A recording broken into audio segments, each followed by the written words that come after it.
Hi, everyone. Welcome back. Happy Wednesday today, not Tuesday.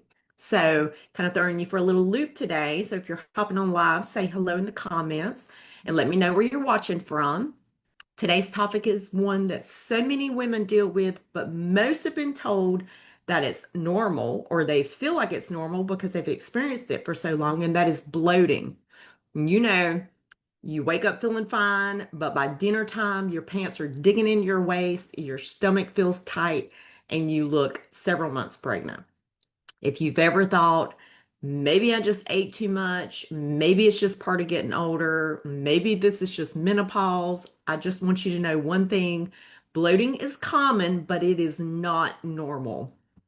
It's basically your body's way of waving a red flag and saying, hey, something isn't working the way that it should. So, today I want to help you understand what your bloating could be trying to tell you. Now, first, one of the biggest misconceptions that I hear is I'm just bloated because I ate broccoli, or beans make me gassy, or I guess I just can't eat vegetables anymore. But here's the thing: food is often the trigger, but it's usually not the root cause. So you want to think about it this way. If every time you drove your car and the check engine light came on, would you actually blame the road? No, you wouldn't. You'd realize something on the hood needs attention. And bloating works the exact same way. So the food simply exposes an underlying issue that's going on. So now what could your bloating actually mean? Now, number one, it happens almost, so let's say it happens almost immediately after eating. So if you're bloated within 15 to 30 minutes after your meal, the food hasn't even reached your intestines yet, which means fermentation isn't the most likely explanation for it. So instead, I start thinking things like you're eating too quickly, not chewing your food well, swallowing excess air. Potentially, you might have low stomach acid, digestive enzymes insufficiency. Basically, your stomach is where digestion really begins. So, if food isn't being broken down efficiently there, then it can create a domino effect through the rest of your digestive system. Now, the second thing is you may feel fine after eating, but then 2 to 4 hours later, now your stomach feels huge. So this often tells me something different. So now I'm kind of wondering, is food fermenting more than it should? Is the gut microbiome out of balance? Could there be bacterial overgrowth? Is the migrating motor complex not doing its job? So this is where we kind of start thinking about conditions like SIBO, dysbiosis, sluggish gut motility, and not because bloating automatically means you have one of those, but because the timing can provide helpful clues to point to one of those things. Now, the third thing is that you may experience that you wake up flat, you have abs, but then the bloating starts to build all day gradually. And this one is actually incredibly common because sometimes it's because things simply aren't moving through the digestive tract efficiently. So sometimes constipation is involved, even if you're having a bowel movement every day. And many people assume that if they're having a bowel movement daily, that they can't be constipated. But I will say that if you're not fully emptying or your stool is moving too slowly, gas can build up throughout the day.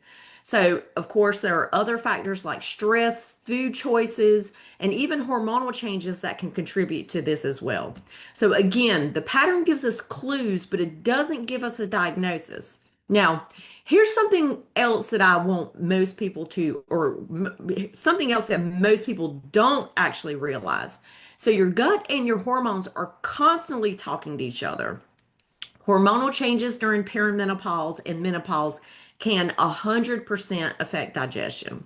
So, stress hormones can slow digestion, poor sleep can impact your gut, blood sugar swings can influence inflammation.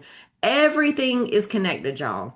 This is why I rarely look at bloating just as a digestive problem. So, now the big thing that I won't recommend or do not recommend is trying random supplements that you found online, buying every probiotic on the shelf, eliminating 30 different foods because someone on social media said that they're inflammatory.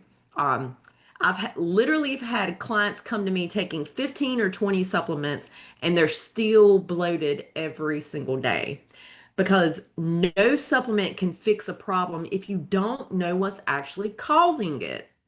So, what should you do? Start paying attention. Become curious. Ask yourself, when does the bloating happen? Is it every meal? Is it certain foods? Does stress make it worse? Does it improve after a bowel movement? Does it happen even when you're eating healthy?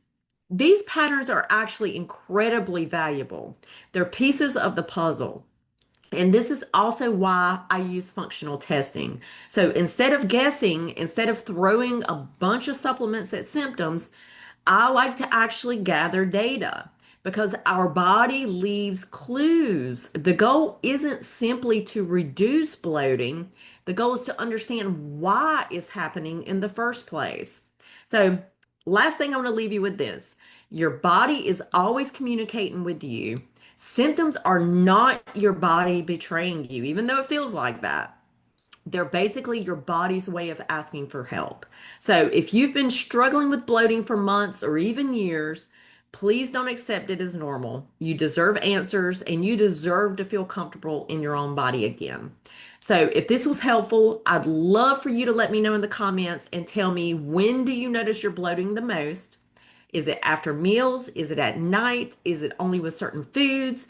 And if you're tired of guessing and you want help figuring out what's really driving your symptoms, send the word bloat in a message or book a discovery call with me. And I'd be happy to have a free chat just to kind of try to help guide you in the right direction. I would love to help you get to the root cause instead of just continuing to cover up symptoms. So, thank you so much for joining me today. If you found this helpful, don't forget to like, share, and follow so that you don't miss future lives. And we will start to break down complex health topics in a simple, practical steps that you can actually use day to day. Have a great day, everyone.